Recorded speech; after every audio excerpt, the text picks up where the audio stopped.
अस्सलाम वालेकुम नाज़रीन, सलमान जफर आपकी खिदमत में पाक वतन टीवी की तरफ से सिचुएशन रूम में एक बार फिर हाजिर है कोरोना वायरस कोविड-19 की अपडेट लेकर और थोड़ी सी न्यूज़ भी जो खबरें जो अभी तक आती हैं खास तो सिचुएशन ऐसी है कि अमेरिका में इस वक्त जैसा कि आपको पता है सबसे ज़्यादा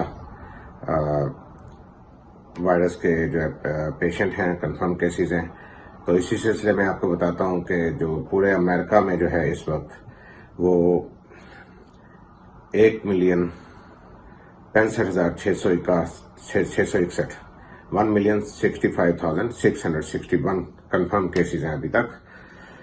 और जो डेथ्स जो हैं वो 61,481 61,481 टोटल जो है वो अभी तक जो डिक्लेयर हुए हैं, जो अपडेट आई है उसके मुताबिक ये फिगर है जो जिनकी डेथ हुई है। अब चलते हैं न्यूयॉर्क की तरफ, जहां पे आपको पता है सबसे ज्यादा केसेस हुए। वो दिल्ली में आपको बताता हूं कि ये एपी सेंटर है न्यूयॉर्क जो है पूरे अमेरिका में। तो यहाँ पे बहुत ज्यादा केसेस हैं। इसमें सिर्फ न्यूयॉर्क में न्यूयॉर्क सिटी 5 बरोज और सारे जो हैं वो सबर्ब्स एरियाज जो है मिला के सारा जो है वो 3,06,478 306,478 जो है वो कंफर्म केसेस हैं अभी तक। और जो डेथ्स हैं वो 23,477 23,477 जो है वो डेथ हैं अभी तक पूरे न्यूयॉर्क में। तो इसी को आगे लेके चलते हैं न्यूयॉर्क सिटी की तरफ, जो कि सिर्फ 5 बारोस पे महदूद है। उसमें जो है वो 1,70,143 जो है वो कंफर्म केसेस हैं अभी तक। और 18,076 18,076 जो है वो डेथ्स जो है वो सिर्फ न्यूयॉर्क सिटी में जो है वो हुई हैं, जो कि बहुत ज्यादा है 5 बरोस के हिसाब से। तो अब आगे चलते हैं लॉन्ग आइलैंड की तरफ। तो नासा काउंटी में जो है वो कंफर्म केसेस जो अभी तक हैं वो 35,505 35,505 जो है वो कंफर्म केसेस हैं अभी तक। लॉन्ग आइलैंड में सबसे ज्यादा इस वक्त जो है वो केसेस हैं नासा काउंटी में ही है। और डेथ्स जो हैं वो नासा काउंटी में 1,678 1,678 अभी तक जो रिपोर्ट आई है उसके मुताबिक ये फिगर है डेथ्स की। आगे थोड़ा आगे चलें सफक काउंटी में, तो वहां पे कंफर्म केसेस जो हैं अभी तक वो 34,079 34,079 जो है वो कंफर्म केसेस हैं सफक काउंटी में। जहां पे सफक काउंटी में आपको पहले भी मैंने कल भी बताया था कि कुछ पॉकेट्स हैं वहां पे, जैसे ब्रेंटवुड हो गया, बेशोर हो गया, इस तरह से। और थोड़े से हंटिंगटन की तरफ चले जाएं तो वो वहां पे जो है वो ज्यादा केसेस हैं इसके कोविड-19 के। तो वो ज्यादा कम्युनिटी जो है वो वही है, वो अफ्रीकन अमेरिकन और हिस्पैनिक कम्युनिटी ज्यादा उसमें वहां पे जो है उनके केसेस हैं। और सफक काउंटी में जो डेथ्स हैं वो 1,155 है जो अभी तक रिपोर्ट आई है 1,155। तो लॉन्ग आइलैंड के हिसाब से ये बहुत ज्यादा केसेस हैं। नासा काउंटी या सफक काउंटी के जो काउंटी एग्जीक्यूटिव हैं वो इस पे बहुत वर्क हार्ड कर रहे हैं। डेली ब्रीफिंग भी देते हैं और उसमें सारी इंफॉर्मेशन भी देते हैं। तो अभी देखते हैं, अल्लाह बेहतर करेगा। कुछ कम हुए हैं वैसे पहले से, तो इंशाल्लाह आते दिनों में जो है वो चलते रहेंगे, कम होते जाएंगे और आखिर में आके ये खत्म भी हो जाएंगे। तो अब चलते हैं जो न्यूज हैं अभी तक जो लेटेस्ट जो खबरें आई हैं उसके मुताबिक जो है वो जैसे ही अब कुछ इक्का दुक्का स्टेट्स जो है वो ओपन होना शुरू हुई हैं, तो वहां से इतलात ये मिली हैं कि वहां पे अब बिजनेसेस ओपन होने शुरू हो रहे हैं या होंगे अब। तो वहां पे जो है वो बहुत ज्यादा जो है वो ले ऑफ शुरू हो गया, लोगों को फारिग कर रहे हैं वहां से, जॉब्स वगैरह से, बिजनेसेस वगैरह से। तो उसको जो है ये अब इसलिए कि ये इतना टाइम हो गया तो इसमें कोई बिजनेस जो है हुए नहीं है। बिजनेसमैन जो है, बिजनेसेस जो है उन्होंने बहुत लॉस किया उसमें बंद होने की वजह से। तो अभी जो है वो ले ऑफ कर रहे हैं, तो हो सकता है आहिस्ता आहिस्ता फिर वो उनको वापस बुला लें। इसी वजह से अनएम्प्लॉयमेंट की फिगर्स भी बहुत ज्यादा हो रही हैं। अभी तक अनएम्प्लॉयमेंट जो है अब जो है वो 30 मिलियन तक पहुंच गई है, 30 मिलियन। तो ये है तकरीबन बनती है तकरीबन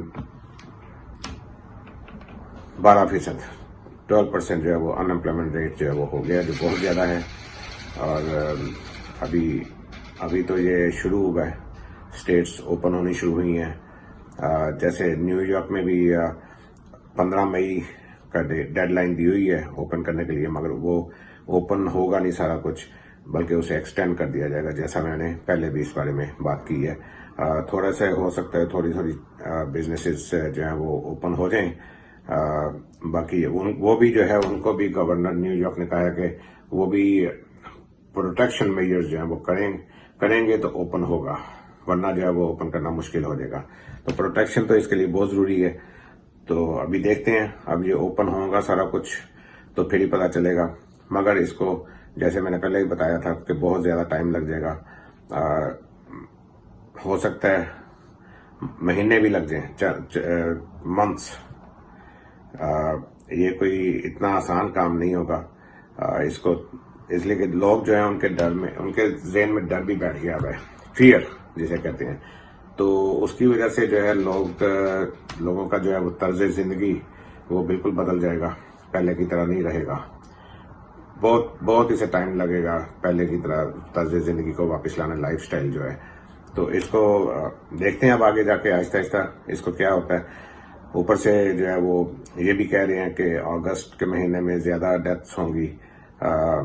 वो हो सकता है इसलिए कह रहे हो कि जब सब कुछ ओपन हो जाएगा तो उसके बाद देखते हैं क्या होता है। और फिर सेकंड जो उसकी दूसरी लहर जो है वायरस की, वो कहते हैं कि विंटर में आएगी।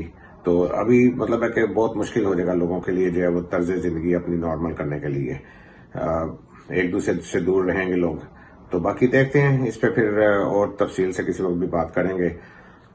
एक अच्छी खबर ये है कि डॉक्टर फाउची जो है उन्होंने कहा है कि जो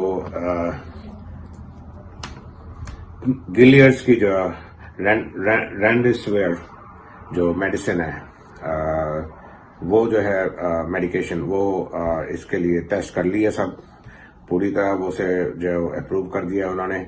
और बल्कि उन्होंने कह दिया उसको ड्रग कंपनीज को कि उन्हें उसे बना के तो फौरी तौर पे जो है मार्केट में से डाला जाए। मार्केट में मतलब यह है कि हॉस्पिटल्स वगैरह को दी जाए, तो ताकि यह कि वो उसके लिए वायरस के लिए जो है रोकथाम फौरी तौर पर जो है वो की जाए। ये बहुत अच्छी खबर है। तो अब देखते हैं, इंतजार करते हैं कि जैसे ये मेडिकेशन आती है तो उससे जो है कितना फर्क पड़ता है। तो उसके बाद चलते हैं ये ब्रुकलिन, न्यूयॉर्क का इलाका ब्रुकलिन है, वहां पे कल जो है 2 बड़े यू हाउल जो रेंटल ट्रक हैं वो एक फ्यूनरल होम के बाहर जो पार्क हुए हुए मिले हैं।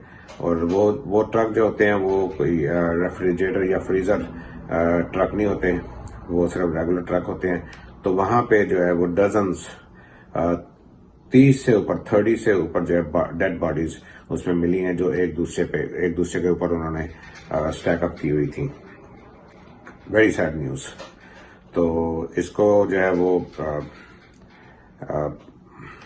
मतलब कोई अल्फाज नहीं है इसके बारे में बात करने के लिए। तो अब इन्वेस्टिगेशन हो रही है। वो ट्रक्स जो है वो पार्क थे फ्यूनरल होम के बाहर, तो वो फ्यूनरल होम वालों से भी अब बातचीत हो रही है उनकी। ब्रुकलिन बरो प्रेसिडेंट एरिक एडम भी उस पर स्टेट से बात कर रहे हैं उस बारे में। तो बहुत ही ये bad news, very bad news. उनके वर्षा को भी पता नहीं होगा इस बारे में। तो चलें देखते हैं, और इसकी डिटेल आएगी तो इस पर बात करेंगे। एक यूनिवर्सिटी के प्रोफेसर हैं, उन्होंने भी यही कहा कि उन्होंने ये कहा कि प्रेसिडेंट ट्रम्प को जो है वो ब्लेम सारा जाता है इस वायरस को हैंडल करने के लिए। जो डिले जितना किया गया, तकरीबन कम से कम 2 महीने उसको शुरू में डिले किया गया है, तो वो कहते हैं कि ही इज द वन जिसको हम ब्लेम कर सकते हैं कि सब कसूर ही उनका है। आगे चलते हैं डेथ्स की तरफ, जो कि एंड में मैं बताता होता हूँ। ये मतलब कोई अच्छी खबर नहीं होती। कोई लोकल यहाँ के तो कोई इन्फॉर्मेशन अभी तक नहीं आई ऐसी। ये मतलब गुड न्यूज़ है। और मगर ये कि वैसे एक है वो एक हॉलीवुड के जो एक्टर हैं इरफान खान, उनकी एज 53 थी। उनको कोई कॉम्प्लिकेशंस थी, ये वायरस नहीं था, कुछ कॉम्प्लिकेशंस थी उन्हें, तो कोलन की जो है वो कॉम्प्लिकेशन थी, तो वो उनकी डेथ जो है वो कल हो गई है। उसके बाद इंडिया के जो हैं बहुत मशहूर माने हुए एक्टर फिल्म स्टार जो हैं ऋषि कपूर, उनकी भी डेथ हो गई है। उनको 1 साल पहले कैंसर डायग्नोज हुआ था, तो उनकी जो है वो कल उनकी भी डेथ हो गई है। अल्लाह ताला इन सबकी मग़फ़िरत करे। तो सलमान ज़फ़र को आप इजाज़त दें, अपना ख्याल रखें, अपने हमसायों का ख्याल रखें, अपने रिश्तेदारों का ख्याल रखें, फैमिली का ख्याल रखें, और आपसे कल फिर अपडेट के साथ मुलाकात होगी। अल्लाह हाफ़िज़।